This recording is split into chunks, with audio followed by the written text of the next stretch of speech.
اور دوسری طرف قوم عمالقہ سیمسن کی طاقت پر قابو نہ پا سکی تھی۔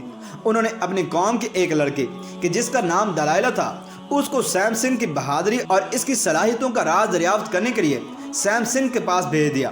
چنانچہ سیمسن کے پاس آ کر اس لڑکی نے سیمسن کو بھسلا پھسلا کر اپنی محبت کے اندر گرفتار کر لیا اور پھر سیمسن کے ساتھ شادی کر لی۔ چنانچہ ایک دن دلائلہ نے سیمسن سے اس کی طاقت کا راز پوچھا۔ اس نے اس لڑکی کو اپنی صلاحیت کے سب راز بتا دیے۔ سیمسن نے کہا کہ اس کی طاقت کا راز اس کے لمبے بال ہیں۔ چنانچہ ایک دن موقع پاتے ہی دلائلہ نے سیمسن کے لمبے بال کاٹ دیے۔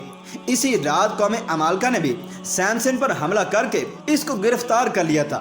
چنانچہ پھر ایک دن قوم عمالقہ سیمسن کو گرفتار کر کے جشن منا رہی تھی تو سیمسن نے اللہ تبارک و تعالیٰ سے دعا کی، اے اللہ تبارک و تعالیٰ مجھے معاف کر دے۔ تو اللہ تبارک و تعالیٰ نے سیمسن کی دعا کو قبول کرتے ہوئے اس کی تمام طاقتیں واپس لوٹا دی۔ جس ستون کے ساتھ سیمسن کو باندھا گیا تھا، سیمسن نے اس ستون کو اپنی طاقت سے کھینچا تو سارے کا سارا محل زمین پر گر گیا، جس کے نتیجے میں دلائلہ اور قوم عمالقہ کے بے شمار لوگ موت کے گھاٹ اتر گئے۔ ناظرین محترم، کائنات کی بدبخت ترین اور چوتھی عورت جیزابل ہے۔ لبنان کے بادشاہ کی بت پرست بیٹی تھی۔ اس کی شادی قوم بنی اسرائیل کے بادشاہ اخیب سے ہوئی تھی۔ جیزابل نے نہ صرف اخیب کو بت کی پوجا پر لگایا بلکہ تمام ریاست میں ایک خدا کو ماننے کے بجائے بے شمار بت بنا دیے تاکہ لوگ ان کی پوجا پاٹ کیا کریں اور کبھی بھی گمراہی سے باہر نہ نکل سکے۔ ایک دن قوم کے نیک بندے یرمیہ علیہ السلام نے جیزابل اور اس کے شوہر کو کہا کہ تم سب لوگ بتوں کی پوجا کرنے کی بجائے ایک خدا کی عبادت کیا کرو، اس ہی کے اندر تمہاری بھلائی ہے۔ اس ظالم عورت نے نیزے کا اتنا شدید وار کیا جس کی وجہ سے حضرت یرمیہ علیہ السلام کے پاس کھڑا ہوا ایک بہت بوڑھا اور نیک آدمی شہید ہو گیا۔ اس پر حضرت یرمیہ علیہ السلام نے اس عورت کو بد دعا دی کہ بہت جلد تیرے حسین و جمیل بدن کو کتے نوچ نوچ کر کھائیں گے۔ اس کے بعد اللہ تبارک و تعالیٰ نے اس قوم پر حضرت الیاس علیہ السلام کو بھیجا، تاہم یہ ملکہ ایمان لانے کے بجائے آپ علیہ السلام کو بھی مارنے کے لیے تیار ہو گئی۔ پھر ایک دن حضرت یرمیہ علیہ السلام کی بد دعا رنگ لائی اور ملک اسرائیل پر سرحدوں کے قبائلی وحشی لوگوں نے حملہ کر دیا۔ چنانچہ ان لوگوں نے ملکہ جیزابل کو زخمی حالت کے اندر سڑک کے اوپر پھینک دیا، یہاں تک کہ بہت سے جنگلی کتے جیزابل کے ارد گرد جمع ہو گئے اور کتوں نے نوچ نوچ کر اس کا سارا حسن و جمال فنا کر دیا۔ ناظرین محترم، اگر بات کی جائے کائنات کی بدبخت ترین اور پانچویں عورت کے بارے میں تو اس کا نام عطاریہ ہے۔ چنانچہ یہ حضرت الیاس علیہ السلام کے دور سے تعلق رکھنے والی ایک جیزابل کی بیٹی تھی۔ یہ لڑکی بھی اپنی ماں کی طرح بہت ہی زیادہ حسین و جمیل تھی، لیکن یہ تھی کافر۔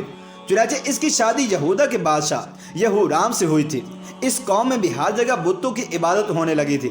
اس قوم پر بھی وحشی لوگوں نے حملہ کیا، جس کی وجہ سے وحشی لوگوں نے یہورام کو بھی قتل کرنا چاہا، لیکن یہ بادشاہ ایک غار کے اندر چھپ گیا اور اس کی اسی غار کے اندر موت واقع ہو گئی۔ جب وحشی ملکہ عطالیہ اور اس کی بیٹی اغزالیہ کو اپنے ساتھ لے گئے تو ان لوگوں نے ماں بیٹی کو بہت زیادہ ذلیل اور رسوا کرنے کے بعد آزاد کر دیا۔ اس کے بعد عطالیہ نے بتوں کی عبادت سے توبہ کر کے حضرت موسیٰ علیہ السلام کے مذہب پر ایمان لے آئے، لیکن اس تبدیلی کو سال بھی نہ گزرا تھا کہ عطالیہ پھر سے کفرانہ کاموں کی طرف لوٹ آئی اور اس نے اپنی بیٹی کو بھی قتل کر دیا۔ چنانچہ پھر اس کے بعد ملکہ عطالیہ کو ہی سلطنت یہودا کا تاج پہنا دیا گیا۔ اس نے اپنی دولت کے نشے میں آ کر اپنے پوتوں تک کو قتل کروا دیا اور پھر اپنی رعایا پر بھی بہت ظلم و ستم ڈھائے۔ تاہم اس کا ایک پوتا جو اس سے جان بچانے میں کامیاب ہو گیا تھا، یہودا کے لوگوں نے اس کو اپنا بادشاہ بنا لیا۔ یہ ملکہ عطالیہ اپنے محل کے باہر اپنی قوم کے ہاتھ بہت زیادہ ذلیل و رسوا ہو کر مر گئی۔ چنانچہ عطالیہ کا ذکر بھی بائبل کے اندر تفسیر کے ساتھ موجود ہے۔ ناظرین محترم، کائنات کی چھٹی بدبخت عورت ہیروڈیاز ہے۔ اگر اس کو تاریخ انسانی کی سب سے گناہ گار عورت کہا جائے تو یہ ہرگز غلط نہ ہوگا، کیونکہ یہ عورت حضرت یحییٰ علیہ السلام کے قتل کی ذمہ دار ہے۔ یہ حضرت عیسیٰ علیہ السلام کی پیدائش سے چند برس پہلے کی بات ہے کہ ہیروڈیاز ایک غریب اور بہت ہی حسین و جمیل عورت تھی۔ چنانچہ یہ فلسطین کے خاندان کی بہو بن گئی۔ ابتدا میں اس کی شادی شہنشاہ کے دوسرے بیٹے ہروڈ سے ہوئی تھی اور اسی ہیروڈیاز کے گھر ایک لڑکی پیدا ہوئی۔ تاہم جب وراثت کی تقسیم کے بعد ہیروڈیاز نے دیکھا کہ سب سے زیادہ طاقت ورفلپ کے بھائی اینٹی باس کے حصے میں آئی ہے، تو اس نے بھی اپنے شوہر کو چھوڑ کر اینٹی باس سے ہی شادی کر لی تھی۔ چنانچہ ان دنوں اللہ تبارک و تعالیٰ کے نبی حضرت یحییٰ علیہ السلام کہ جنہیں اہل کتاب یوحنا کے نام سے پکارتے ہیں لوگوں کو درس و تدریس دینے لگے۔ ہیروڈیاس کو آپ کی دینی باتیں بالکل پسند نہ تھی، جس کی وجہ سے اس نے حضرت یحییٰ علیہ السلام کو گرفتار بھی کروا دیا تھا۔ ہیروڈیاس نے کافی بار کوشش کی کہ وہ اپنے شوہر اینٹی باس سے آپ علیہ السلام کے قتل کے احکامات جاری کروائے، تاہم اینٹی باس ایسا نہ کر سکا۔ چنانچہ ہیروڈیاس کی ایک بیٹی تھی جس کا نام سلومی تھا، اور وہ اب جوان ہو چکی تھی۔ جب اس نے حضرت یحییٰ علیہ السلام کی معصومیت اور نور کو دیکھا تو وہ آپ علیہ السلام پر فدا ہو گئی۔ اس نے آپ علیہ السلام کو گناہ کی دعوت دی، لیکن آپ علیہ السلام نے اس کی طرف آنکھ اٹھا کر نہ دیکھا۔ اب یہ دونوں ماں بیٹی یحییٰ علیہ السلام کے خلاف ہو گئی تھی۔ چنانچہ ایک دن بادشاہ اینٹی باس کے سامنے سلومی نے بہت ہی بےہودہ ڈانس کیا۔ رقص کرتے ہوئے اس نے اپنے جسم کے سارے کپڑے تک اتار ڈالے۔ چنانچہ اس رقص کے اندر بادشاہ نے بہت ہی دلچسپی دکھائی۔ اس کو سلومی کا یہ رقص بہت پسند آیا۔ اس نے سلومی سے کہا کہ تم مانگو، کیا مانگنا چاہتی ہو، میں تم کو ہر چیز دوں گا۔ اس عورت نے جواب دیا کہ میں چاہتی ہوں کہ تم حضرت یحییٰ علیہ السلام کو قتل کر دو۔ بادشاہ جو کہ بھری محفل کے اندر سلومی سے عہد کر چکا تھا، اس نے یحییٰ علیہ السلام کو شہید کر دیا۔ اس طرح سلومی اور اس کی ماں اس گناہ کے اندر شامل ہو گئی تھیں۔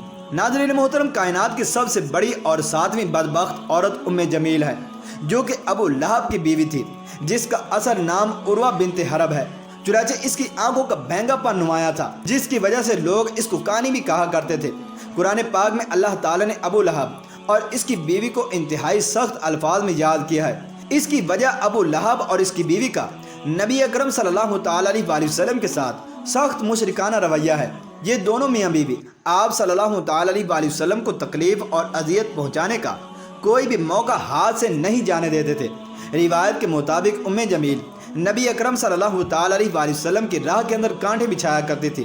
جب سورہ لہب نازل ہوئی تو ابو لہب کی بیوی غصے سے بے قابو ہو گئی اور بہت ہی بڑا پتھر اٹھا کر مکہ میں آپ صلی اللہ تعالیٰ علیہ وسلم کی تلاش کے لیے نکل پڑی۔ یہ کعبہ میں ابو بکر رضی اللہ تعالیٰ عنہ کے سامنے اس حالت میں آئی کہ اس کے منہ سے جھاگ نکل رہی تھی۔ یہ نبی اکرم صلی اللہ تعالیٰ علیہ وسلم کے خلاف انتہائی نازیبہ الفاظ بھی استعمال کر رہی تھی۔ حالانکہ آپ صلی اللہ تعالیٰ علیہ وسلم اس وقت حضرت ابو بکر رضی اللہ تعالیٰ عنہ کے ساتھ موجود تھے، لیکن اللہ تعالیٰ کی رحمت و کرم سے ام جمیل آپ صلی اللہ تعالیٰ علیہ وسلم کو نہ دیکھ سکی۔ وہ وہاں سے گھر کی طرف روانہ ہو گئی۔ بے شک ام جمیل تاریخ کی بدبخت ترین عورتوں کے اندر شامل ہے، کیونکہ اس نے نبی آخر الزمان حضور اکرم صلی اللہ تعالیٰ علیہ وسلم کو بے شمار اذیتیں پہنچائی۔ اللہ تبارک و تعالیٰ کا کروڑ عذاب اور لعنت نازل ہوں ابو لہب اور اس کی بیوی ام جمیل کی قبر پر، اور اللہ تبارک و تعالیٰ ان کو ہمیشہ دوزخ کے اندر سخت سے سخت سزائیں عطا فرمائے۔ آمین یا رب العالمین۔